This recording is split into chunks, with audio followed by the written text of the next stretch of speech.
Hi everyone, it's Alice, and today I'm going to find out what the 51 most popular books read for the Goodreads Reading Challenge were this year.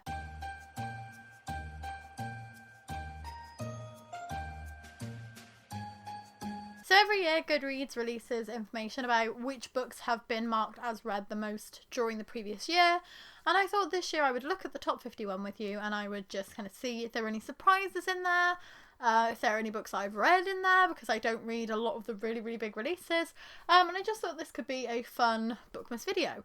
I'm also going to be doing a video where I look at the, I think it's 12 most popular books from the last 5 years, so 2017 to 2021.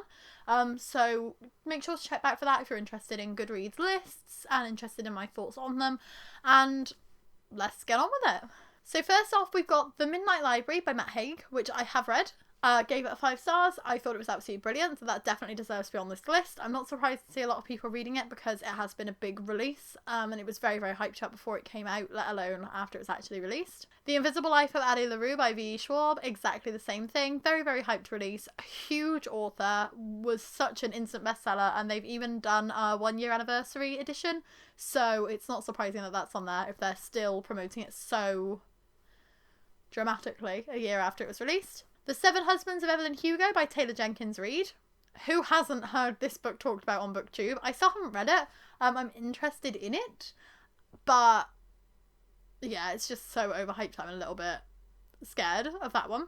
To Kill a Mockingbird by Harper Lee. So that's a really famous classic that I still haven't read, but I'm not too surprised to see that on there. I think there's going to be mostly classics. It's mostly going to be older releases that a lot of people have been reading either for school or just as like part of those like read before you die lists. The Great Gatsby by F. Scott Fitzgerald. I've read that one a couple of times actually. I studied that in sixth form and I really loved it. I don't know whether I would like it as much if I read it again now. I've got a feeling I read it with Sean a couple of years ago and I didn't find it as impactful, but not surprised to see that on there. Where the Crawdads Sing by Delia Owens. That was a huge release a couple of years ago, but I didn't realise it was still that popular. The cover I always think is so beautiful on this one, but I don't know much about it. I've got a feeling it's historical fiction, but might need to check that one out. 1984 by George Orwell, which is another very well-known classic. Not my favourite Orwell, that would be Animal Farm, so I would like to see that on here later on. But very relevant considering all the discussions that have been going on in the media recently. Pride and Prejudice by Jane Austen. Again, not my favourite Jane Austen book, that would probably be Northanger Abbey, but very popular, and I'm not too surprised to see lots of people are still revisiting that. The Song of Achilles by Madeline Miller. Everyone loves this book. Again, one that I haven't read yet, but I've ordered the Illumicrate special edition, so I'm hoping to read that when that gets here. But that is so popular. The Vanishing Half by BRIT Bennett. That's another one that I think I gave 5 stars to. Oh, I have read 1984 and Pride and Prejudice, but I don't remember what I rated them. Maybe 3 stars each. But The Vanishing Half I'm pretty sure I gave 5 stars to as well, because it's a really great look at race and identity, and it's historical, but it's not too historical, so it's still easy to read. Really loved that one as well, actually. The Guest List by Lucy Foley. I think this is the one that's in the UK. It's a white cover with an island on it, in which case I own it. Or do I own The Hunting Party? Or do I have both? All of Lucy Foley's books sound very similar. They all sound like they're kind of locked room mysteries, but I'm interested in them. I just haven't picked them up yet. People We Meet on Vacation by Emily Henry. Not surprised to see that on there because Beach Read was one of the most popular releases last year, so everybody's been reading that this year. But also, like, that's a really recent release, so it's cool seeing that on there. It Ends With Us by Colleen Hoover. Now, I don't know if I've missed something. Has there been a movie released of this? Because there's a table in our local Waterstones that literally just has like hundreds of copies of It Ends With Us, and I hadn't really heard that as a hyped Colleen Hoover book before, and I didn't think that there'd been an adaptation of it, but every time we go in, there's just this Colleen Hoover table with one book on it. Like many copies of one book. And I've never understood it. So if anybody can let me know down in the comments, because that baffles me. So I'm kind of surprised to see that there, but not really, if all Waterstones have been pushing it as thoroughly as that one. The Four Winds by Kristen Hanna. That also came out last year. Historical fiction, not interested in it, don't know much about it, but she's a popular author, so I'm not surprised it's on here. Malibu Rising by Taylor Jenkins Reid. Again, super popular author, but that is a really recent release, so that's really cool to see on here as well. The Silent Patient by Alex McAlladis. I'm not surprised to see it on here because it's a really popular thriller. It's a couple of years old, so I thought less people were reading it. Less people talk about it now. Anxious People by Frederick Bachman. Not the Bachman I would have expected to see, because I feel like A Man Called Ove gets a lot more hype on BookTube. And the same with Beartown. But I'm interested in that. I just haven't read it yet. Red, White and Royal Blue. I mean, that is currently being adapted into something, I think. So I guess a lot of people are probably reading it for the first time because of that.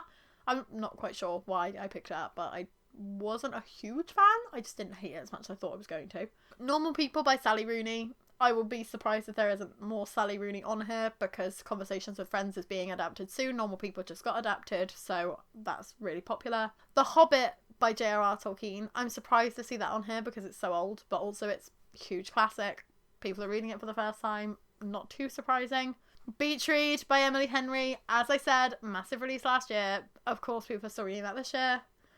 The Last Thing He Told Me by Laura Dave, which I had legitimately never heard of, and then it won the Goodreads Choice Awards for the mystery thriller. And I'm interested in it, but I had legitimately never heard of it. So I don't know where I missed the hype on that one.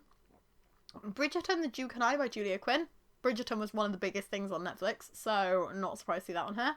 Circe by Madeline Miller. Again, very popular author. Still haven't read it. The Girl on the Train by Paula Hawkins. I thought people had gotten bored of that one because it's very many years old and no one really talks about it anymore, but that was the most surprising to me so far. Verity by Colleen Hoover, also quite surprising. There are so many popular Colleen Hoover books and I wouldn't think of Verity as one of those. Is it just a newer one? Is it one that more people are reading because it hasn't been out as long? I don't know. The House in the Cerulean Sea by TJ Klune. Another one that I've actually read. That was amazing. I love that book. 5 stars. I would happily read it again tomorrow. It's so cutesy and so lovely and so homely and comforting. So that's nice to see that getting some respect. Educated by Tara Westover. Heard good things about it. It's non-fiction. It's a memoir. But I haven't read it myself. Kite Runner by Khaled Hosseini. Again, a classic. Heard lots of good things about it. I haven't read it. Daisy Jones and the Six by Taylor Jenkins Reid, which means Taylor Jenkins Reid has been on this list 3 times. Definitely like one of the most popular authors out there at the moment. I own Daisy Jones and the Six, so that will be the first one that I do read when I read them. I'm just not sure when that will be. Such a Fun Age by Kylie Reid. That was a really hyped release from last year, about a girl who gets accused of kidnapping because she's babysitting a white woman's child. And it sounds like it's going to be a very interesting look at race and responsibility and like culpability for crimes and things like that. But I haven't had a chance to pick it up yet. The Handmaid's Tale by Margaret Atwood, which I am ridiculously interested in, but Sean just hates the whole concept of it. So we haven't had a chance to read it because he wants to hate read it and I want to actually read it. So I'm putting off reading it with him in case he ruins it for me. So unless I read it by myself, I'm probably never going to read that one. The Unhoneymooners by Christina Lauren. I hauled that last month, I think. Yeah, I hauled that in my October-November haul. Sounds really fun. Haven't picked it up yet. Gone Girl by Gillian Flynn. Again, I'm really surprised to see that on here because I thought people would have been done with that by now. But, okay. Still haven't read it myself. Eleanor Oliphant is Completely Fine by Gail Honeyman. That was popular, oh god, like 2016, 17 that came out. The UK cover is just stunning. It's like white with like loads of matches on it and it always sticks in my head. But I still haven't picked it up. 50 Shades of Grey by E.L. James. That's probably because they're the fifth and final book came out this year. So people have been rereading it, I guess. But I didn't think that was still very popular. Like, nobody talks about that anymore. The Picture of Dorian Gray by Oscar Wilde. Very popular classic. Little Fires Everywhere by Celeste Ng. That's recently been adapted into a Hulu show. So I'm not surprised to see that on there. And that's one I'm still really interested in. Becoming by Michelle Obama.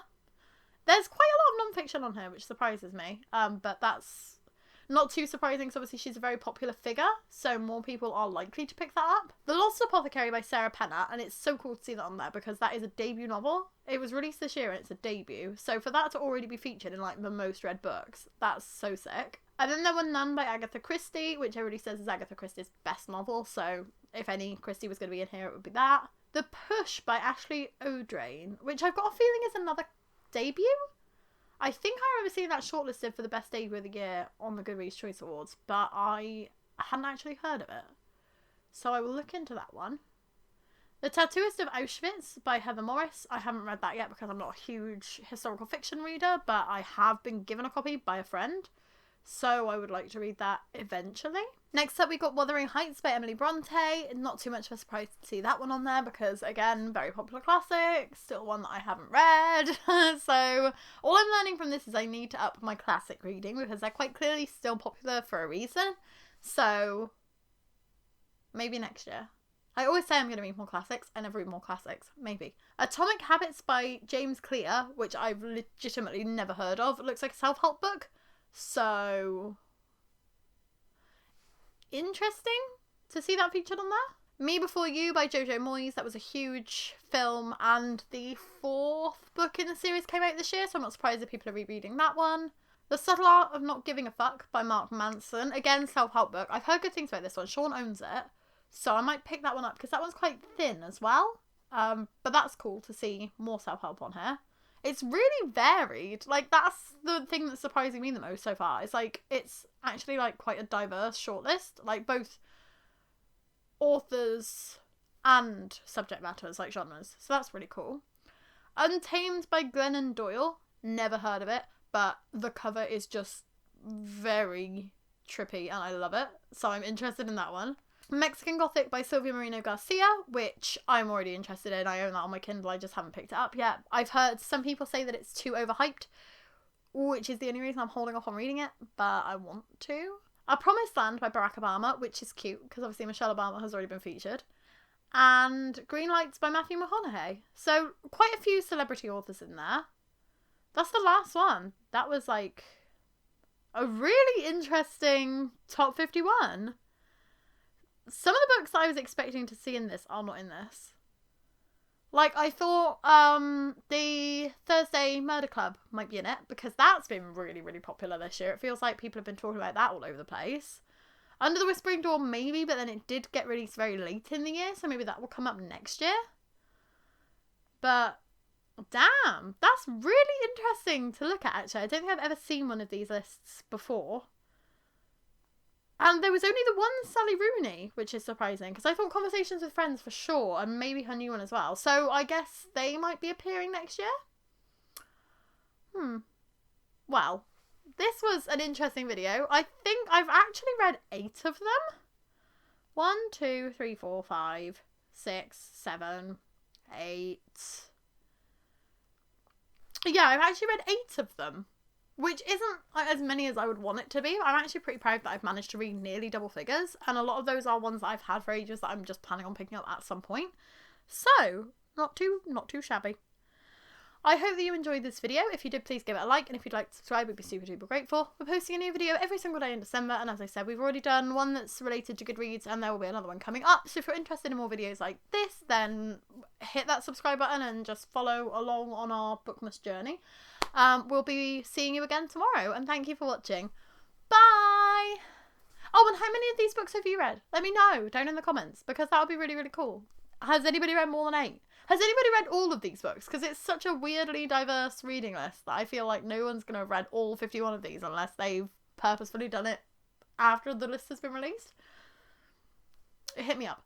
Bye!